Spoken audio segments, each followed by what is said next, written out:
भारत की प्रमुख नदियों में से एक जो बड़ी नदी है सिंधु नदी, उसके बारे में देखेंगे कि जो सिंधु नदी है उसकी सहायक नदियाँ कौन सी है और सिंधु नदी कहाँ बहती है। सबसे पहले सिंधु नदी जो है इसका उद्गम स्थल कहाँ से है। सिंधु नदी जो है ये तिब्बत के अंदर मानसरोवर झील के पास में एक ग्लेशियर जो है जिसको हिमनद भी बोलते हैं, ग्लेशियर है, इसका नाम है बोखरछू ग्लेशियर। यहाँ से निकलती है सिंधु नदी, ये निकल रही है सिंधु नदी। ये यहाँ से निकलती हुई लद्दाख में प्रवेश करती है भारत के अंदर, और लद्दाख में जिस स्थान पर प्रवेश करती है उसका नाम है दमचोक स्थान। कौन सा स्थान है? दमचोक स्थान, जो कहाँ पर है? लद्दाख में।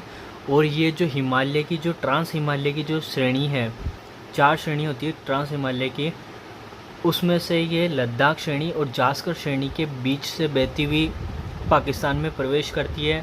पाकिस्तान में प्रवेश करने के बाद में कराची के पूर्व से निकलती हुई अरब सागर के अंदर जाकर के मिल जाती है।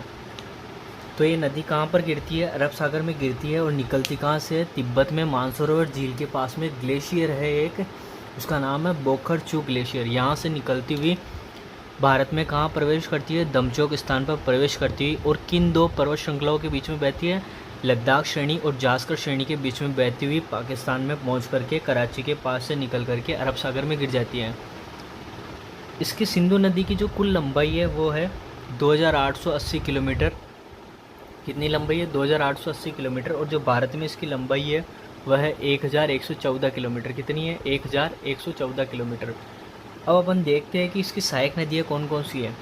तो इसकी राइट में जो सहायक नदी है, दाईं साइड में जो सहायक नदी है वो कौन सी है, और बाईं साइड में जो है सहायक नदी है वो कौन सी है। राइट साइड में जो सहायक नदी है उनको याद करने की ट्रिक है काकू शोक से घूमता। क्या ट्रिक है? काकू शोक से घूमता। कोई लड़का है उसका नाम है काकू, वो क्या करता है? शौक से क्या करता है? घूमता है। तो सबसे पहले का पर नाम आता है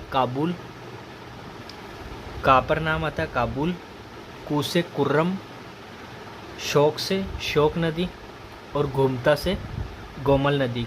कौन सी नदी है? का से काबुल नदी, कू से कुर्रम नदी, शौक से शोक नदी, और घूमता से गोमल नदी। ये इसकी जो है दाईं साइड वाली जो सहायक नदी है वह है। अब बाईं साइड वाली सहायक नदी याद करने की ट्रिक देखते हैं। सबसे पहले इसकी ट्रिक है 7 चीज रवि लया। कितनी चीज लाया रवि? 7 चीज रवि लया। 7 से सतलज नदी, ची से चिनाब नदी, झ से झेलम नदी, र से रावी नदी, वी से व्यास नदी, और लाया याद करने के लिए लिखा गया है। अब इसकी सहायक नदियों जो है बाईं साइड वाली, उनमें देखते हैं कि ये कहाँ से निकलती है। सबसे पहले देखते हैं सतलज नदी जो है ये कहाँ से निकलती है। सतलज नदी तिब्बत में मानसरोवर झील के पास में एक जगह है, राक्षस ताल, यहाँ से निकलती है सतलज नदी। यहाँ से निकलने के बाद में ये हिमाचल प्रदेश में एंटर करती है। हिमाचल प्रदेश में बहने के बाद में ये पंजाब में जाती है। पंजाब से जाकर के आगे पाकिस्तान में जाती है। पाकिस्तान में जाकर के चिनाब नदी के अंदर मिल जाती है। अब चिनाब नदी को देखते हैं। चिनाब नदी जो है बाड़ला पारसा जो दर्रा है उसके दोनों तरफ बहने वाली छोटी नदियाँ, जिनका नाम है चंद्र और भागा। ये चंद्र और भागा नदी बाड़ला पारसा दर्रे से आगे निकल करके तंडी नामक स्थान पर दोनों जाकर के मिल जाती है। और मिलने से जिस नदी का निर्माण होता है संयुक्त नदी का, उसको चिनाब कहते हैं। चिनाब नदी आगे पाकिस्तान में जाकर के मिथनकोट स्थान पर सिंधु नदी के अंदर मिल जाती है। कहाँ पर मिलती है? सिंधु नदी के अंदर मिल जाती है। कहाँ पर? मिथनकोट स्थान पर। फिर आगे देखते हैं झेलम नदी। झेलम नदी कहाँ से निकलती है?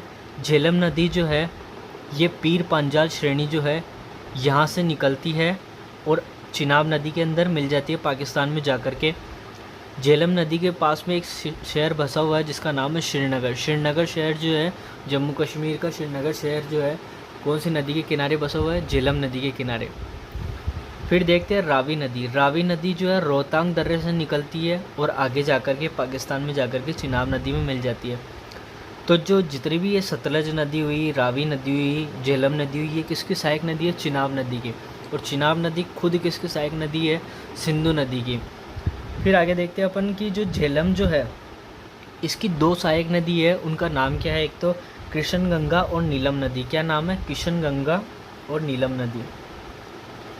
कृष्ण गंगा व नीलम नदी। कृष्ण गंगा जो है ये भारत और पाकिस्तान के बीच में जो है विवादित है। अब आगे अपन देखते हैं कि सिंधु नदी का जो समझौता हुआ था, सिंधु जल समझौता भारत और पाकिस्तान के बीच में, उसके बारे में बात करेंगे। सिंधु जल समझौता क्या होता है?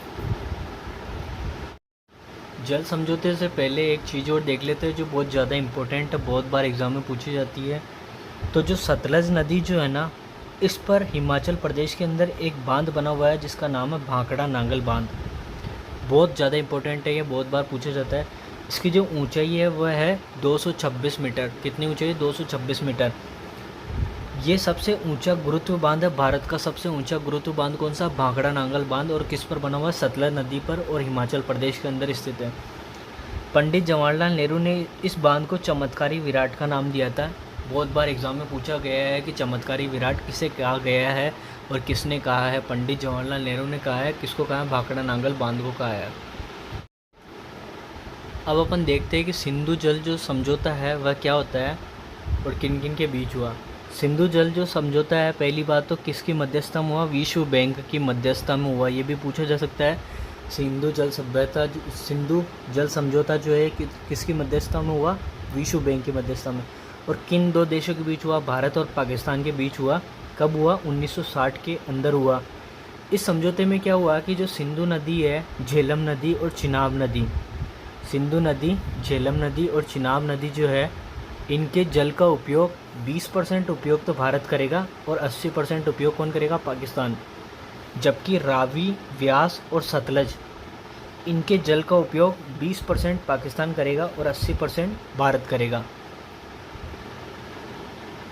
ये सिंधु नदी अपनी कंप्लीट होती है यहाँ पर आकर के।